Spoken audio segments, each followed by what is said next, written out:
नासिन कराची जे गुलस्तानी जोहर वारे इलाके में सिंध गवर्नमेंट की निगरानी में हलंदड़ स्पेशल एजुकेशन स्कूल में माज़ूर बाड़न वालदेन ऐं उस्तादन पारां सकाफ़ती तकरीब कोठाई वई, जंहिंमें रीजनल हेड जामन दास ऐं ॿियनि शिरकत कई। तकरीब में स्कूली शागिर्दनि पारां मुख़्तलिफ़ टेबलोस पेश कया ऐं सकाफ़ती गीतनि ते रक़्स कयो। उन हवाले सां वधीक तफ़सीलुनि लाइ ॾिसूं था कराची मां SS न्यूज़ जे रिपोर्टर शाहिद अली कुराई जी हीअ रिपोर्ट।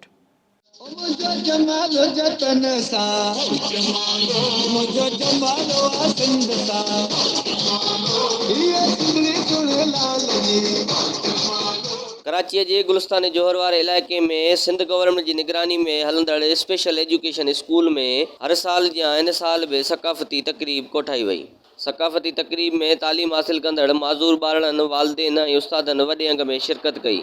स्पेशल एजुकेशन डिपार्टमेंट जे regional head Jaman Das Rathi, director Nadeem Ahmed, deputy director Mohammad Nasir Solangi ऐं ॿियनि शिरकत कई। सकाफ़ती तकरीब में शागिर्दनि मुख़्तलिफ़ टेबलोज़ पिणु पेश कया, जॾहिं त सकाफ़ती गीतनि ते रक़्स पिणु कयो। उन मौक़े ते मीडिया सां ॻाल्हाईंदे रीजनल हेड जामन दास राठी ऐं ॿियनि जो चवणो त अॼु असां छाकाणि जो 3 डिसंबर असांजो पंहिंजो इंटरनेशनल डे हूंदो आहे ऐं 4th कल्चर डे आहे। स्पेशल ॿारनि बि अॼु पंहिंजो कल्चर डे सेलिब्रेट कयो।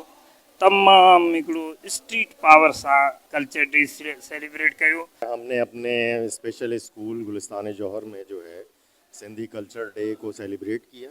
इस को मनाने का मकसद कि हम अपने इन बच्चों में भी शऊर पैदा कर सकें कि सिंध की सकाफ़त जो है बहुत ही कदीम सकाफ़त है। हम यहाँ आज सिंधी कल्चर डे जो है वो सेलिब्रेट कर रहे हैं और हमें बहुत खुशी हो रही है और हमारे बच्चों ने बहुत इंजॉय किया है। हकीकत है वाकई कंहिं बि ॾींहं खे फेस्टिवल के सेलिब्रेट करण जो मक़सद भी इहो हूंदो आहे त हर माण्हू में ऐं ख़ासि तौर ते असां पंहिंजे स्पेशल ॿारनि में इहो शऊर पैदा कयूं त सिंध जो कल्चर छा आहे। कैमरामैन वाजिद पावर सां गॾु शाहिद कोराई SS न्यूज़ कराची।